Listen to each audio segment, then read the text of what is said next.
गरजती हुई बिजली के बीच वो लड़का खून से लथपथ जमीन पर पड़ा था। उसके सामने 10 खूंखार डाकू तलवारें लिए खड़े थे। गांव के वही लोग जो कभी उस पर हंसते थे, आज उसके पीछे कांप रहे थे। डाकुओं का सरदार जोर से हंसा। अब कहां गई तेरी दिव्य शक्ति? बचा ले सबको। लड़के ने अपने कांपते हाथों को देखा। एक पल के लिए उसकी आंखों में डर लौट आया। उसे याद आया, उसके पास कभी कोई शक्ति थी ही नहीं। कुछ महीने पहले नंदपुर नाम का छोटा सा गांव, सुबह होते ही पूरा गांव खेतों में काम करने निकल जाता था। लेकिन उसी गांव में एक लड़का रहता था। नाम था गोपाल। दुबला पतला शरीर, कमजोर हाथ, इतना कमजोर कि पानी की भरी बाल्टी भी मुश्किल से उठा पाता था। गांव के बच्चे रोज उसका मजाक उड़ाते। अरे हटो, कहीं हवा चली तो गोपाल उड़ जाएगा। सब ठहाके लगाते। गोपाल बस हल्की सी मुस्कान देता, लेकिन अंदर से हर बार टूट जाता। उसके पिता का कई साल पहले देहांत हो चुका था। घर में सिर्फ उसकी बूढ़ी मां थी। मां दूसरों के घरों में काम करके जैसे तैसे 2 वक्त की रोटी जुटाती। एक शाम मां तेज बुखार में भी चूल्हा जलाने की कोशिश कर रही थी। गोपाल बोला, मां तुम आराम करो, मैं काम ढूंढ कर आता हूं। मां ने उसका चेहरा देखा। बेटा, लोग तेरा मजाक उड़ाते हैं, मुझे डर है कहीं तुझे चोट ना पहुंचा दे। गोपाल मुस्कुराया। अगर कोशिश ही नहीं करूंगा तो एक दिन भी नहीं बदलूंगा। वो काम की तलाश में निकल पड़ा। सबसे पहले वो लकड़हारे के पास गया। काका, कोई काम है? लकड़हारा हंस पड़ा।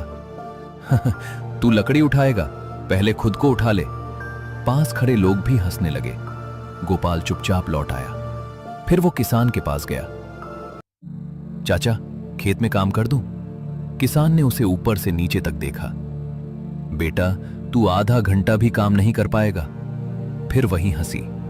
दिन भर वो पूरे गांव में घूमता रहा, लेकिन किसी ने उसे काम नहीं दिया। थका हुआ, भूखा वो जंगल की ओर निकल गया। उसे लगा कम से कम वहां कोई उसका मजाक तो नहीं उड़ाएगा। जंगल में चलते चलते उसे एक अजीब आवाज सुनाई दी। बचाओ! गोपाल तुरंत आवाज की तरफ दौड़ा। एक बूढ़ा आदमी जमीन पर गिरा हुआ था। उसके पैर पर भारी पेड़ की टहनी गिर गई थी। बूढ़ा दर्द से कराह रहा था। गोपाल ने पूरी ताकत लगा दी, लेकिन टहनी हिली तक नहीं। उसने आसपास देखा, कोई नहीं था। वो दौड़कर नदी तक गया। रस्सी जैसी बेलें तोड़ी, पत्थरों का सहारा बनाया। धीरे धीरे पूरी समझदारी से टहनी हटाई। लगभग आधा घंटा लग गया। उसके हाथ छिल गए, घुटनों से खून निकलने लगा, लेकिन आखिरकार बूढ़ा आजाद हो गया। बूढ़े ने हैरानी से पूछा, बेटा, तुझे क्या मिला मेरी मदद करके? गोपाल मुस्कुराया। अगर मैं आपको छोड़ देता तो सारी जिंदगी खुद की नजरों में गिर जाता। बूढ़ा कुछ देर तक उसे देखता रहा। उसकी आंखों में चमक आ गई। आज के समय में ऐसी ईमानदारी बहुत कम मिलती है।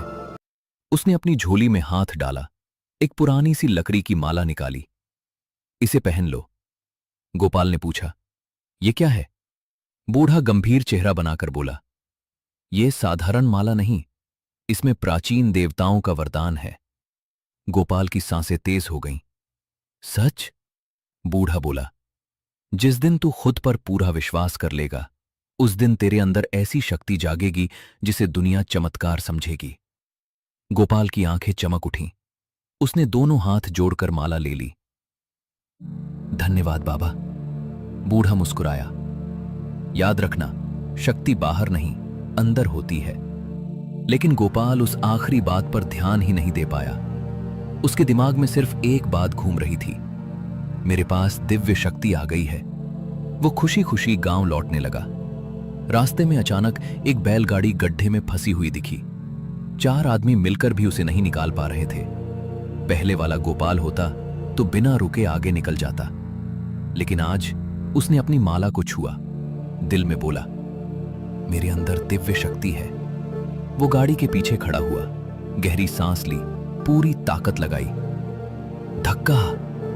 इस बार उसके चेहरे पर डर नहीं था, सिर्फ विश्वास था। बाकी लोगों ने भी उसी समय जोर लगाया। धड़ाम! बैलगाड़ी गड्ढे से बाहर निकल आई। सब लोग हैरान रह गए। एक आदमी बोला, अरे गोपाल ने कर दिखाया?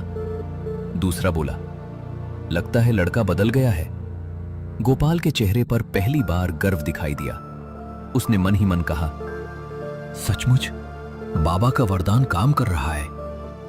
उधर वही बूढ़ा आदमी दूर पहाड़ी पर खड़ा सब देख रहा था। उसके चेहरे पर हल्की मुस्कान थी। वो धीरे से बोला, वरदान नहीं बेटा, बस तेरा डर टूटना शुरू हुआ है। लेकिन असली तूफान अभी आना बाकी था, क्योंकि उसी रात राजमहल में ऐसी घटना घटी जिससे पूरा राज्य हिल गया। और पहली बार राजा के सैनिकों ने एक कमजोर गांव के लड़के का नाम लिया। गोपाल को बुलाओ। राजमहल के अंदर आधी रात चारों तरफ सन्नाटा पसरा हुआ था।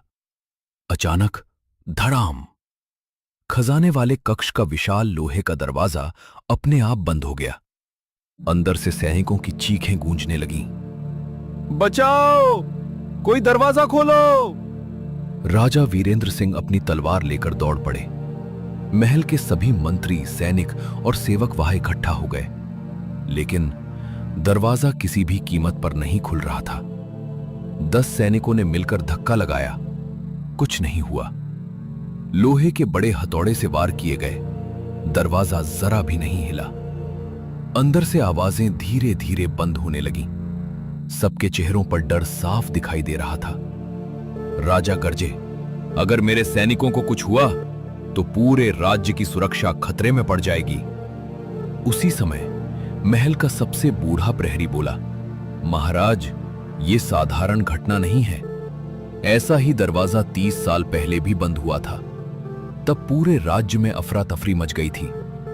मंत्री घबरा गए। तो फिर क्या किया गया था? बूढ़ा प्रहरी धीरे से बोला, तब एक साधु ने कहा था, जब पूरे राज्य का साहस टूट जाएगा, तब एक ऐसा इंसान आएगा जो खुद पर विश्वास करेगा, वही इस संकट को खत्म करेगा। पूरा दरबार एक दूसरे का चेहरा देखने लगा। उसी समय एक सैनिक दौड़ता हुआ आया।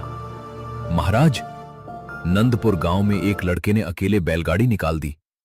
दूसरा सैनिक बोला, लोग कह रहे हैं उसके पास कोई दिव्य शक्ति आ गई है। राजा ने बिना देर किए आदेश दिया, उसे तुरंत महल बुलाया जाए। अगली सुबह गोपाल अपने छोटे से घर के बाहर बैठा मां के लिए लकड़ियां काट रहा था।